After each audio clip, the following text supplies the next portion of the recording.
दोस्तों आज धोरण 4 विषय पर्यावरण प्रकरण 14 नाम छे राजूनु खेतर।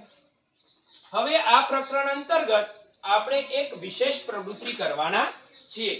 ए विशेष प्रवृत्तिनुं नाम छे खेतरनी मुलाकात। एटले तमने बधाने आजे हूँ खेतरनी मुलाकाते लई जवानो छुं। मजा आवशे ने तमने?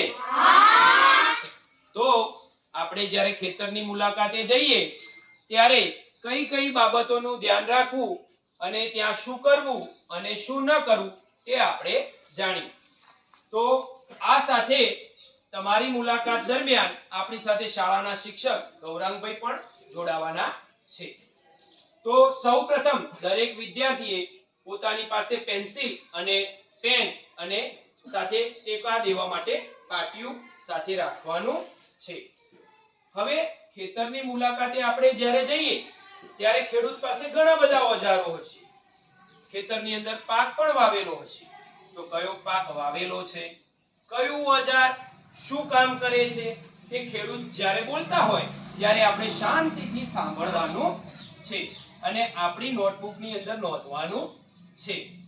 આ વસ્તુ થયા પછી આપણે જ્યારે શાળામાં પરત આવીએ ત્યારે ઘરે જઈ તમારા મમ્મી પપ્પાને તમારે વધુ માહિતી માટે આ બાબતની જાણ કરવાની છે અને એ તમામ મુદ્દા તમારી નોટબુકમાં ફરીથી પણ આગળ નોંધવાના છે અને બીજા દિવસે પ્રાર્થનાની અંદર આપણે સરસ મજાનું જે આ મુલાકાત કરી એની વાત આપણે પ્રાર્થનાના અંદર શાળાના તમામ બાળકો સમક્ષ કરવાની રહેશે। તો તૈયાર છો ને બધા?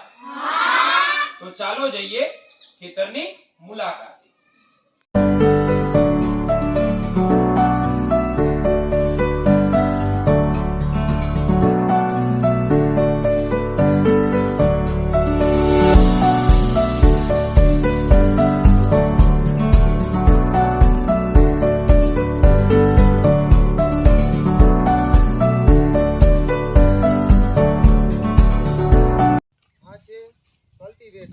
કલ્ટિવેટર ખેડ માટે જ ઉપયોગ કરવામાં આવે છે અને તે ટ્રેક્ટર સાથે લગાવીને જ કામકાજ થાય છે। બરાબર બાબુ કે આ કલ્ટિવેટર છે બાળકો અને આ કલ્ટિવેટરનો ઉપયોગ ખેતર ખેડવા માટે થાય છે અને તેને ટ્રેક્ટર સાથે જોડવામાં આવે છે। તો હવે બાળકો આપણે બાબુભાઈ પાસેથી એ જાણીશું કે જ્યારે આ કલ્ટિવેટર ટ્રેક્ટર ને એવો જમાનો નહોતો, એ સાધનો આપણી પાસે ઉપલબ્ધ નહોતા, તો આપણા વડવાઓ ખેતી કેવી રીતે કરતા હતા? પહેલા વડવાઓ હળથી ખેતી કરતા હતા, ત્યારે ટ્રેક્ટર નહોતા। બરાબર। તો બાળકો તમે જોયું ને કે જ્યારે આવું કલ્ટિવેટર નામનું ઓજાર નહોતું ત્યારે એ વખતના ખેડૂતો હળ વડે ખેતી કરતા હતા। એટલે ખેતર ખેડવા માટે શેનો ઉપયોગ કરતા હતા? હળનો ઉપયોગ કરતા હતા। બરાબર ને? ચાલો હવે બીજું સાધન જોઈએ। આ કયું સાધન છે બાબુભાઈ? આ સીઝર પલાવું છે, ઊંડાણમાં ખેડ કરે છે। બરાબર। તો બેટા આ તમે ધ્યાન રાખો કે પેલું જે કલ્ટિવેટર હતું એ ઉપર ખેડ કરતું હતું, પણ જ્યારે છેક ઊંડાણપૂર્વક ખેડ કરવી હોય ત્યારે આ સીઝર પ્લાવનો ઉપયોગ થાય છે। તો આપ બધા પણ અંદર પોતાની નોટમાં નોંધજો કે આ સાધનનું નામ છે સીઝર પ્લાવ। શું છે? Chisel plough. આ રોટાવેટરનો શું ઉપયોગ થાય છે? માટીના કોટ બીજા પડ્યા હોય તો તેને કટિંગ કરવા માટે કામકાજ થાય છે અને કટિંગ બહુ સારું કરે છે। બરાબર।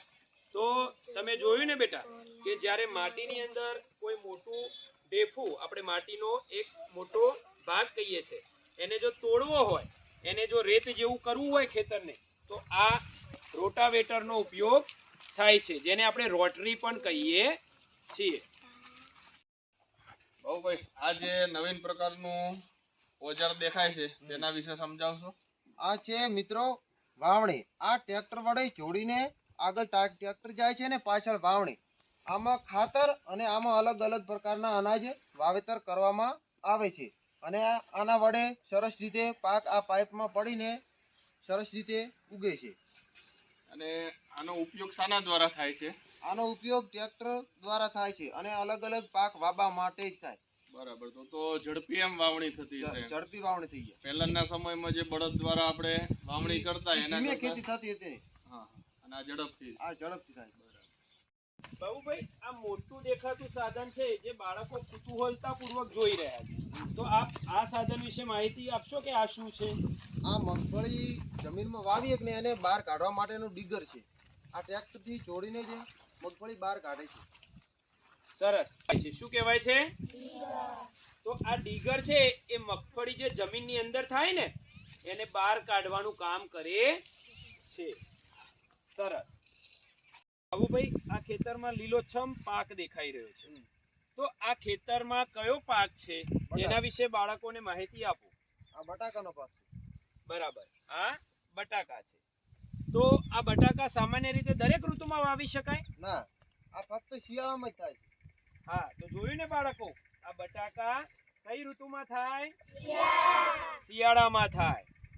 અને આપ મને એ જણાવશો કે આ શું ઊભું કરેલું છે અહીંયા? આ છે ફુવારા. ઓછા પાણીમાં પાક ઝડપી થઈ જાય. જુઓ બાળકો, આને શું કહેવાય? ફુવારા. શું કહેવાય? અને ઓછા પાણીએ પાક સારી રીતે થઈ શકે. તો જુઓ કેટલો સરસ મજાનો પાક થયો છે ને આ છે બટાકાનું ખેતર.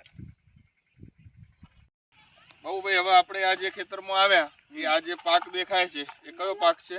આ છે જીરું. જીરો. બરાબર, સરસ. આ જીરાનો પાક રહ્યો એ કઈ ઋતુમાં થાય છે? આ પાક શિયાળામાં જ થાય છે. શિયાળામાં થાય છે, એમ ને? બરાબર. અને કેટલા મહિનાની ખેતી હોય છે આ પાકની? 4 મહિના.